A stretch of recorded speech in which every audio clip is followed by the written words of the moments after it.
मातृशक्ति को नमन। उपस्थित भाइयों और बहनों, श्रोतागण, आज का हितोपदेश इस विचार श्रृंखला के अंतर्गत कर्म फल अवश्य भोगना पड़ता है, इस विषय पर मैं अपने विचार प्रस्तुत कर रहा हूं। कर्म फल अवश्य भोगना पड़ता है। मनुष्य जीवन से मृत्यु तक कर्म ही करता है, चाहे वह अच्छा हो या बुरा हो। सब अपनी प्रवृत्ति के आधार पर कर्म करते हैं। न केवल मनुष्य अपितु जितने भी प्राणी हैं वह सभी कर्म करते हैं।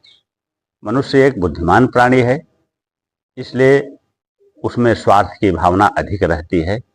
वह जो कार्य करता है उसमें उसके स्वार्थ की भावना झलकती रहती है। स्वार्थ क्या है? जब हम अपने लिए ही कार्य करते हैं, यही स्वार्थ है। जबकि कार्य ऐसा होना चाहिए जो दूसरों के लिए किया जाए, उसमें अपना स्वार्थ स्वयं ही सिद्ध हो जाए, ऐसा कार्य जो है कार्य कहलाता है।